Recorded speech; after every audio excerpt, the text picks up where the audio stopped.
এখন যে কোনো বিশেষজ্ঞ ডাক্তারের সিরিয়াল দেওয়া যায় ঘরে বসে সম্পূর্ণ ফ্রিতে। ভিজিট করুন seriallagbe.com অথবা কল করুন 0133339059 আপনাদের যে কোনো শারীরিক সমস্যার জন্য পাশে আছে seriallagbe.com। যে কেউ একটা বোঝা আপনার বুকে চাপিয়ে দিচ্ছে, একটু থেমে গেলে আবার আপনি কিছুক্ষণ চলতে পারেন, আবার ভারী হওয়াটা ফিরে আসে।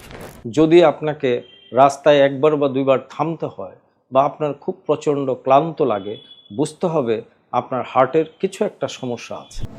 যে কোনো জায়গা থেকে বিশেষজ্ঞ ডাক্তারের সিরিয়াল নিতে যোগাযোগ করুন এই হোয়াটসঅ্যাপ নম্বরে।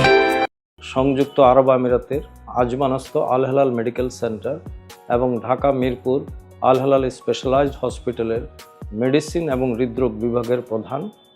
গত 4 দশকের ঊর্ধ্বে আমি এই বিষয়েই কাজ করি। আজকে আমি যেটা নিয়ে কথা বলবো সেটা হলো হার্টের ভাষা, বা কখন আপনি বুঝবেন যে আপনার হার্টের কোনো অসুখ বা কোনো ধরনের ক্ষতি হয়েছে বা হচ্ছে। হার্ট তো আর আমাদের কানে কানে এসে বলবে না যে ভাই আমি অসুস্থ।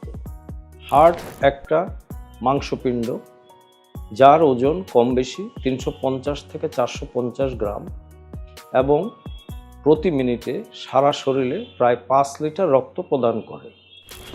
এখন এই যে হার্ট 5 লিটার রক্ত সারা শরীরকে দিচ্ছে, তার নিজেরও রক্ত লাগে, যেটা সে 2টা রক্তনালী দিয়ে পায়, যেটাকে বলে করোনারি আর্টারি, বাম এবং ডান, left or right coronary artery. এখন কোনো কারণে যদি এই রক্তনালীতে রক্ত প্রবাহের বাধার সৃষ্টি করে, সেটাকেই আমরা বলি ইসকেমিক হার্ট ডিজিজ। এখন কথা হলো যে, তো আগে থেকে আপনি কিভাবে বুঝতে পারবেন হার্টের ভাষাটা কি? ভাষাটা হলো, প্রথমে যেমন আগে আপনি আরামে 2 বা 3 কিলোমিটার হাঁটতে পারতেন, এখন আপনি আধা কিলোমিটার যাওয়ার পরেই মনে হয় যেন আপনার বুকটা ভারী হয়ে আসে। একটু থেমে গেলে আবার আপনি কিছুক্ষণ চলতে পারেন, আবার ভারী হওয়াটা ফিরে আসে। আমরা যেটাকে বলি হেভিনেস অফ চেস্ট। যে জিনিসটা হয় কম্প্রেসিভ নেচারের, অর্থাৎ মনে হয় যে আমি হাতটা দিচ্ছি, এটাকে বলে লেভিনসাই, যে কেউ একটা বোঝা আপনার বুকে চাপিয়ে দিচ্ছে। কারো কারো ব্যথাটা খুব বেশি হয়, কারো কম হয়। এর সঙ্গে দ্বিতীয় যে জিনিসটা হলো শ্বাসকষ্ট হওয়া, আমরা বলি এসওবি।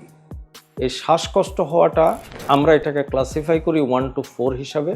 যেমন আপনার বাড়ি আগে 4 তলায়, আপনি তরতর করে উঠে যেতে পারতেন, আপনার বয়স এখন 40, আপনি এখন 3 তলা উঠার পরে মনে হয় যেন শ্বাসটা একটু ফুলে, একটু আস্তে হাঁটলে বা একটু আরাম করে নিলে ভালো হয়। বুঝতে হবে আপনার হার্ট আপনাকে সিগন্যাল দিচ্ছে যে তার কোনো সমস্যা আছে। 3 নম্বর হলো বুকে ধড়পড় করা।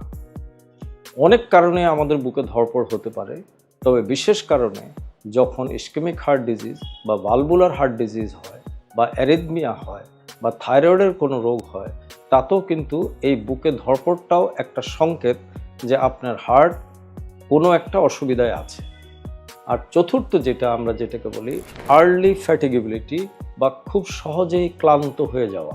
আগে যেখানে আপনি বাজারে গিয়ে বাজারের ব্যাগটা হাতে করে বাসায় ফিরে আসতে পারতেন, এখন যদি আপনাকে রাস্তায় একবার বা দুইবার থামতে হয় বা আপনার খুব প্রচণ্ড ক্লান্ত লাগে, বুঝতে হবে আপনার হার্টের কিছু একটা সমস্যা আছে। তাহলে আমরা বুঝলাম যে হার্ট তার ল্যাঙ্গুয়েজটা কি, সে আমাদেরকে কীভাবে জানান দেয় যে আমি আক্রান্ত বা আমার কোনো অসুখ হয়েছে। আগামীতে আমরা এ বিষয়ে আবার কথা বলবো। আপনারা সবাই সুস্থ থাকুন। ধন্যবাদ।